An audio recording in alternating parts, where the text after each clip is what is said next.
Hello students, कैसे हैं आप सब लोग। हम लोगों ने मोस्टली सारी प्रिपरेशन कर ली है। आप लोगों ने भी क्लास लास्ट 5 डेज से जी जान लगा के बहुत मेहनत करी।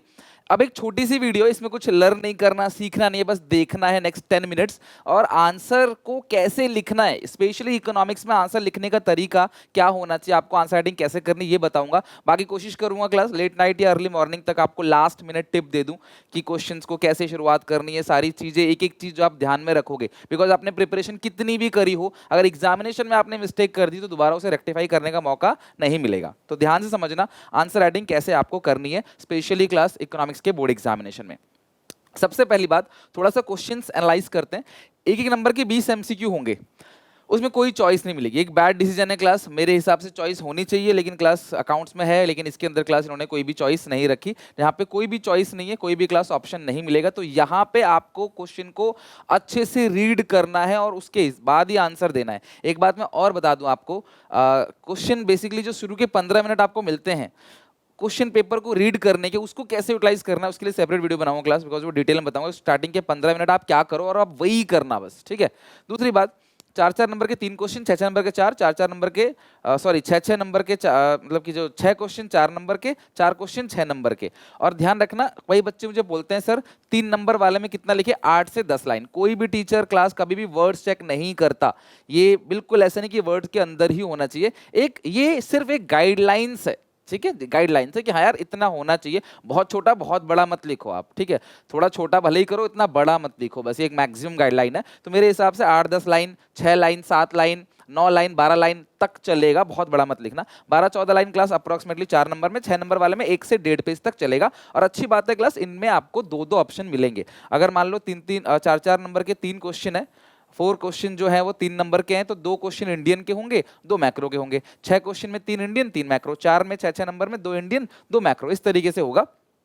तो अगर थोड़ा सा एनालाइज करो, एक इमेज बेस्ड क्वेश्चन होगा, एक डाटाबेस, एक 6 नंबर का केस बेस्ड क्वेश्चन होगा, बहुत आसान, सबसे आखिरी क्वेश्चन 34 में। और क्लास 2 होंगे लगभग क्लास न्यूमेरिकल, एडीएस से हो सकता है, मनी और नेशनल इनकम से हो सकता है, और क्या पता और न्यूमेरिकल 2 से 3 भी आ जाए, क्या पता बीओपी का कोई 1 नंबर का दे दे, क्या पता आपको लॉन्ग क्वेश्चन में उसका दे दे, रेवेन्यू डेफिसिट वगैरह निकालने के लिए दे दे। तो कुल मिला के क्लास 14 क्वेश्चन लिखने वाले आएंगे, 6 क्लास आपके रहेंगे क्लास ऑप्शन।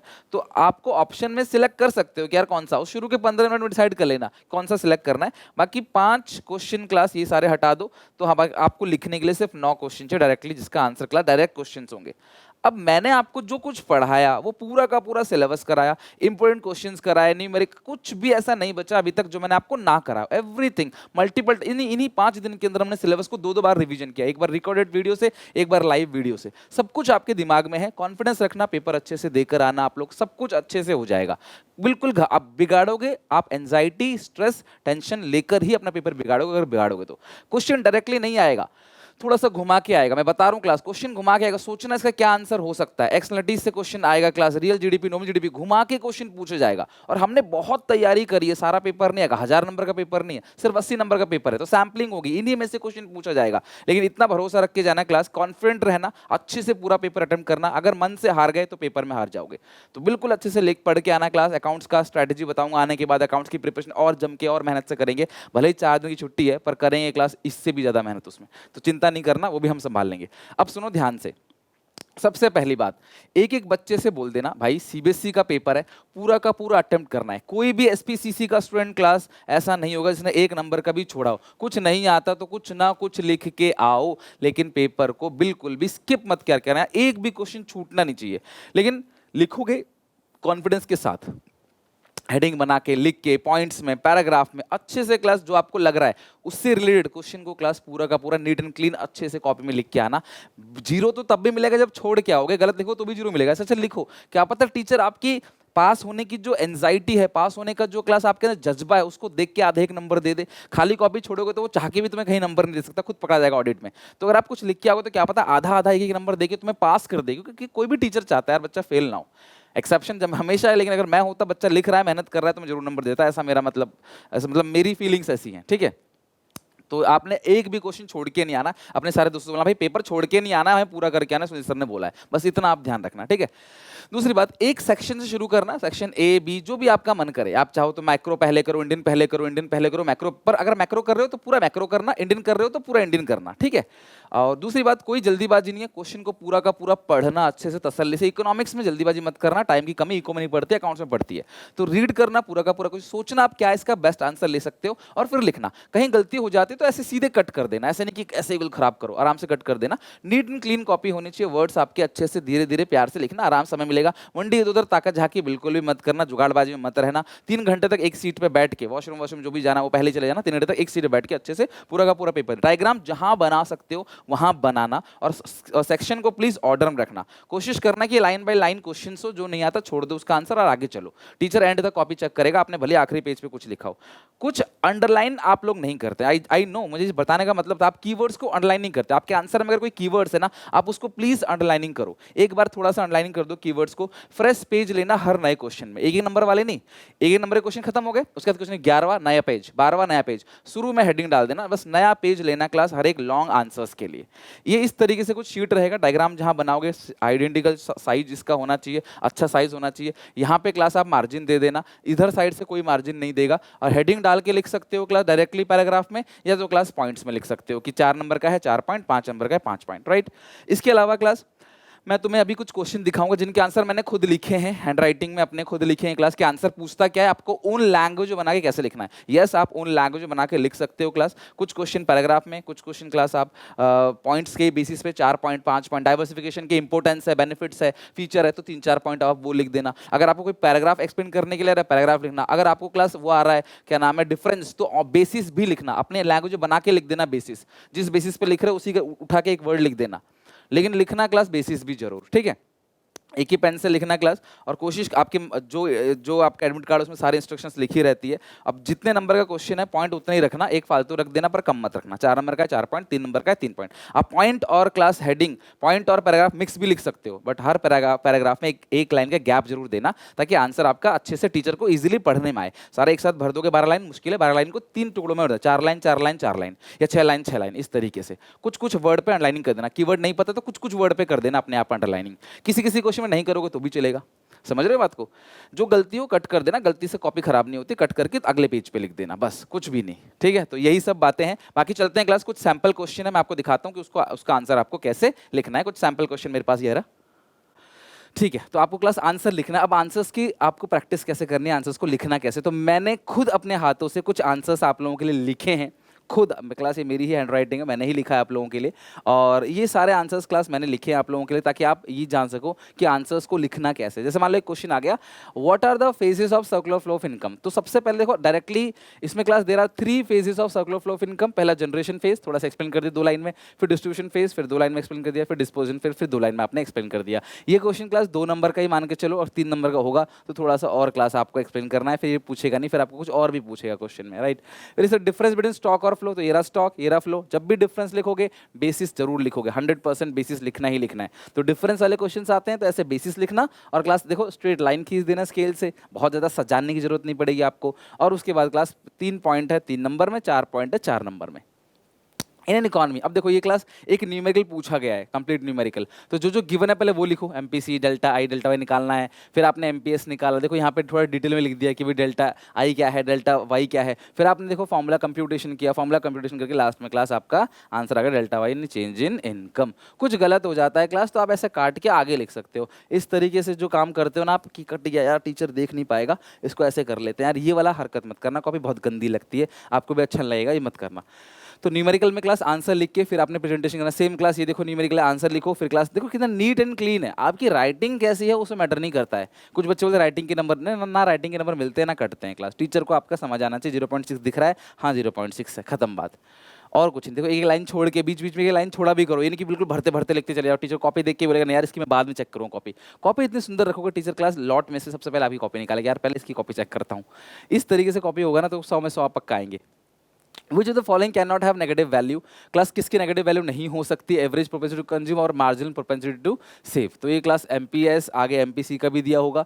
इस तरीके से क्लास आपको डायरेक्टली, इसका आया नहीं आंसर, इसका क्लास आपने प्रेजेंट करना है, मतलब मैंने लिया नहीं है इसका क्रॉप करके, इसका आंसर आपको इस तरह से प्रेजेंट करना है। एक क्वेश्चन क्या, इंडियन हेल्थ नीड, तो ये क्लास एक क्वेश्चन है यहाँ पे, इसको भी क्लास देखो कितना अच्छे से प्रेजेंट किया है।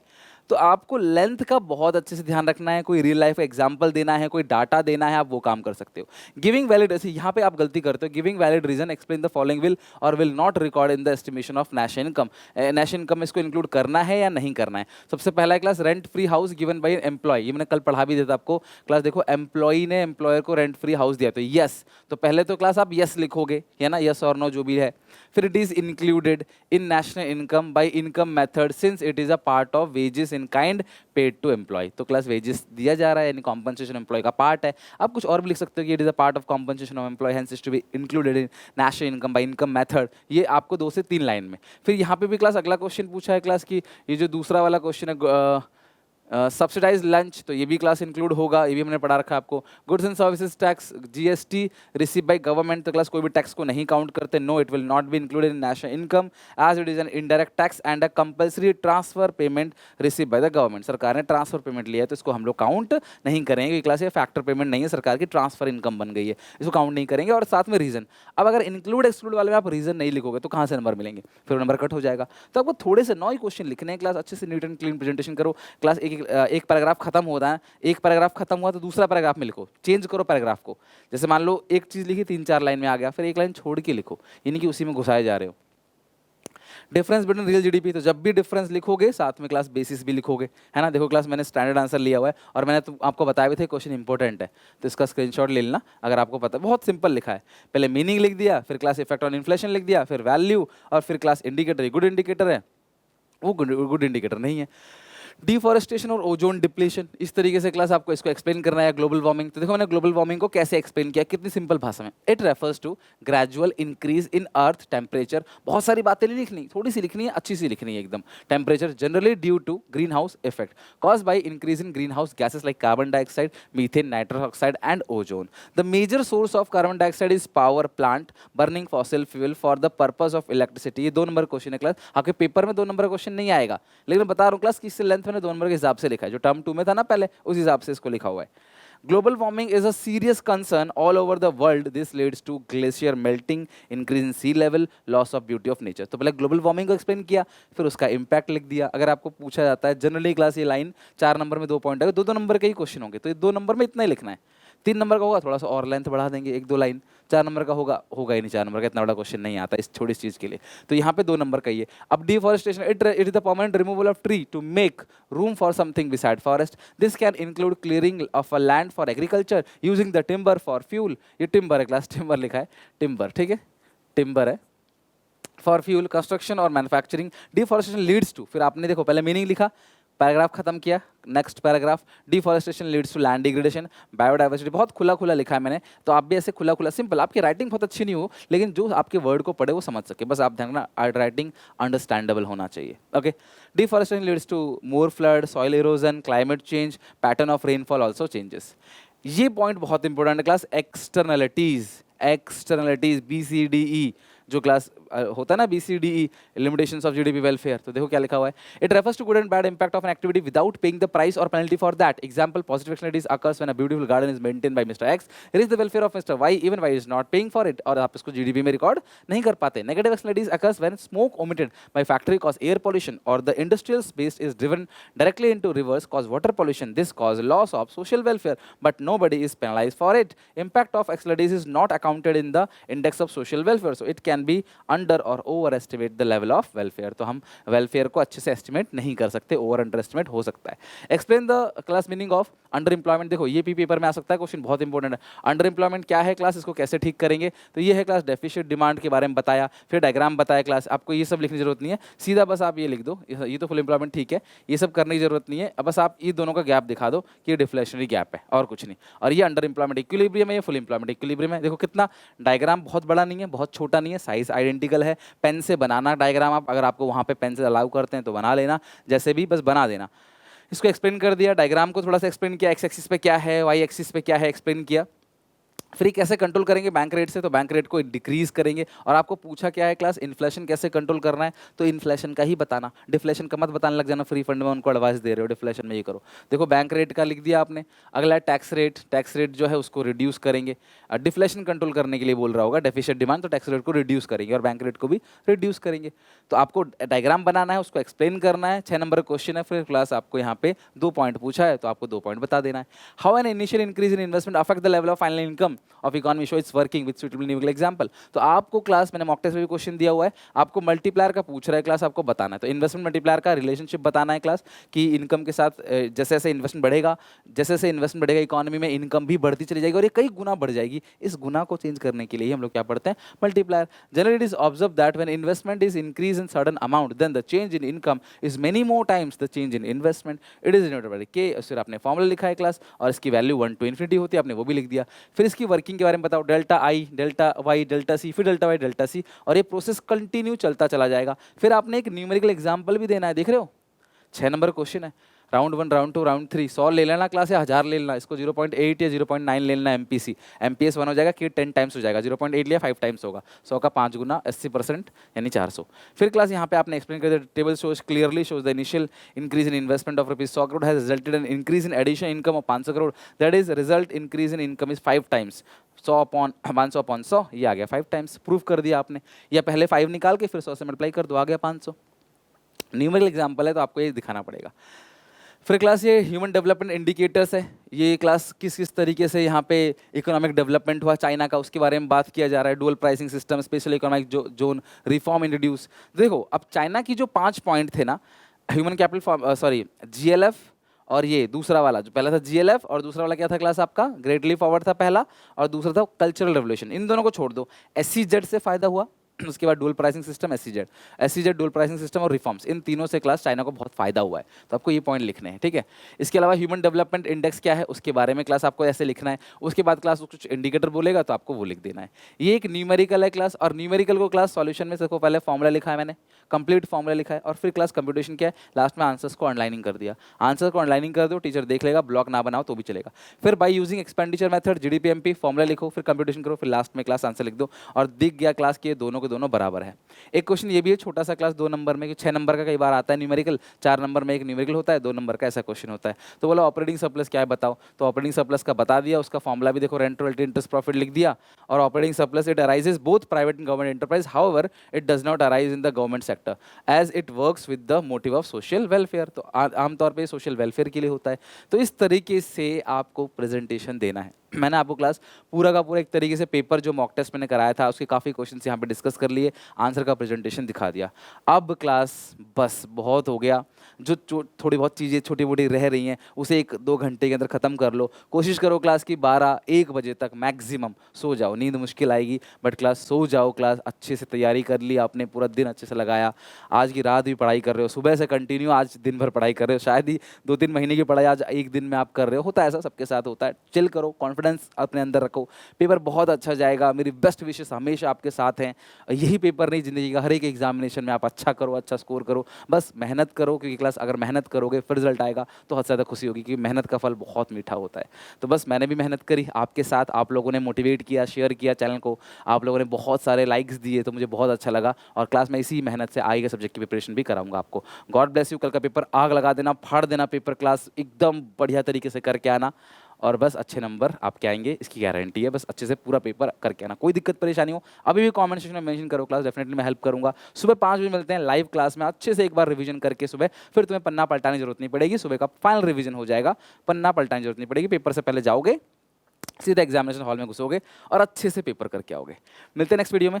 सुबह एग्जामिनेशन हॉल के बाहर मगर मत करना, एग्जामिनेशन हॉल में आप 10:30 बजे पेपर लिखना स्टार्ट करोगे तो कम से कम 9:30 बजे से पहले जो पढ़ना हो पढ़ लेना। 9:30 बजे के बाद 1 घंटा मतलब दिमाग को रेस्ट देना कि जो पढ़ा है ना वो आ जाए, नहीं तो फिर सब गुड़ गोबर हो जाएगा एग्जामिनेशन हॉल में। लास्ट में मत पढ़ना, एग्जामिनेशन हॉल के बाहर जाके बस 9:30 बजे पहुंच जाना वहाँ पे एग्जामिनेशन हॉल के बाहर, बस कोई डिस्कशन, ठीक है जो हुआ हुआ सब पढ़ कर लिया, अब बस पेपर दे के आना अच्छे से। मेरी तरफ से आप सब कॉल दे, भगवान करे आपका पेपर बहुत अच्छा जाए।